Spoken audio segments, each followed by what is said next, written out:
When soldiers were captured during World War II, their ordeal didn't end on the battlefield. Life inside a prisoner of war camp meant constant hunger, uncertainty, and the daily struggle to stay alive under brutal conditions.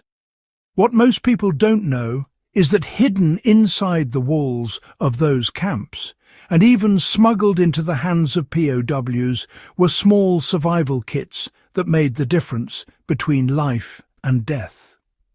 These weren't the kind of survival packs paratroopers carried into battle.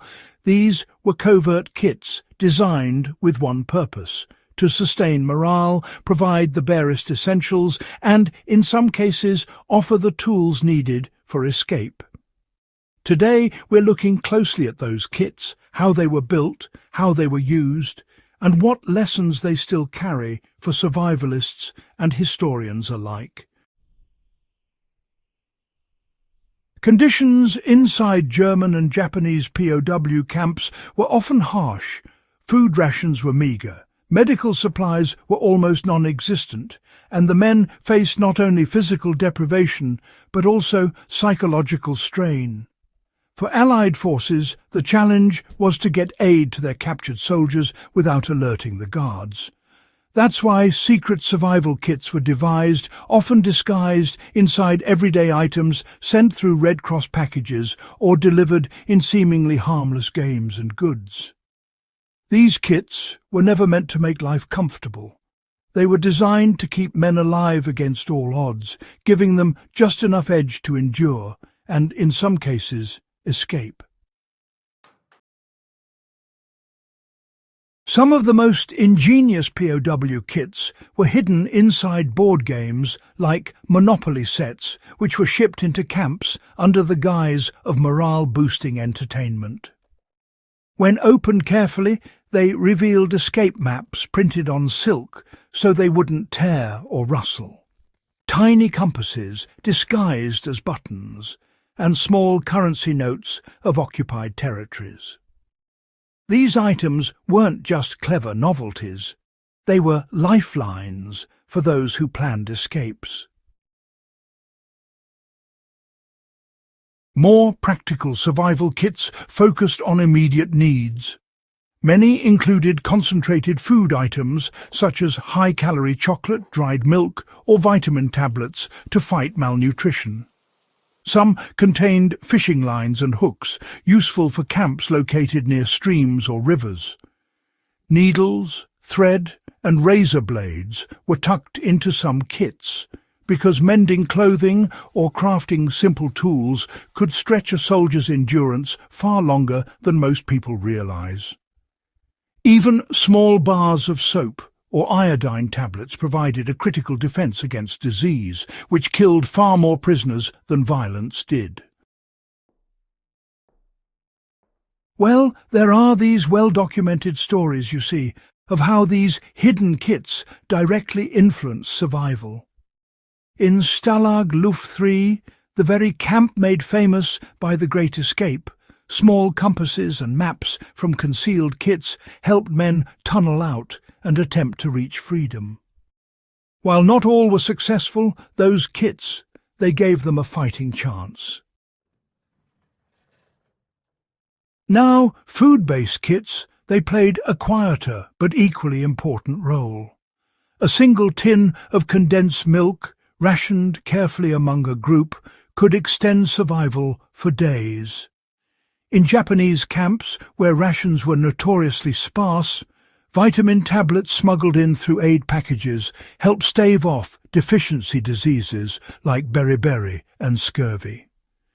Even a simple sewing kit allowed prisoners to repair torn clothing, keeping them warm through freezing winters when blankets were scarce.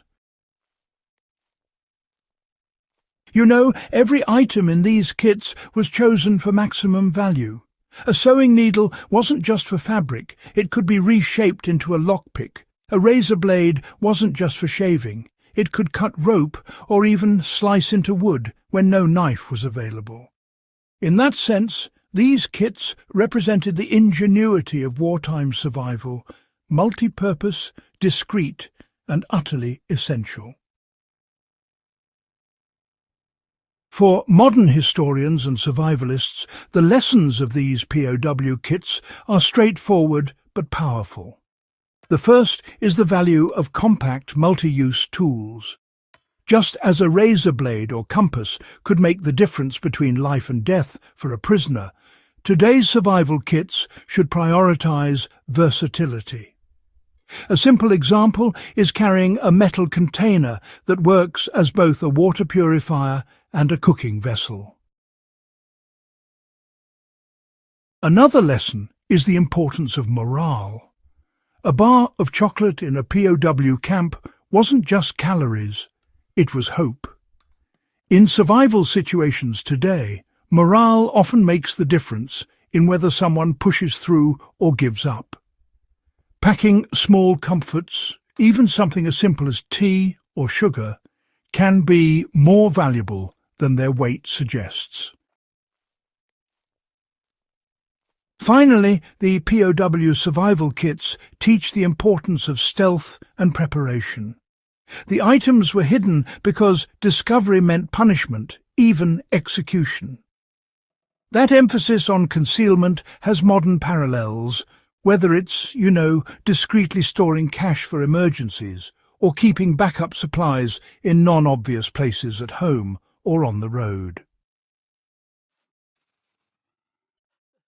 The POW survival kits don't often make it into the larger war stories, overshadowed by tanks, planes and battles. Yet, for the men who lived behind the wire, these small packages meant everything. They carried the possibility of escape, the strength to endure one more day, and the reminder that they had not been forgotten. For us today, they stand as a testament to human resilience and ingenuity under impossible conditions. They remind us that survival doesn't always depend on firepower or numbers. It often comes down to the smallest, most practical tools and, the will to use them wisely. If you found this deep dive into the forgotten survival kits of World War II valuable, subscribe to In the Beginning for more untold stories of history's hidden tools and tactics. Share this with fellow history buffs and survival enthusiasts, so the legacy of those who endured against the odds is never lost.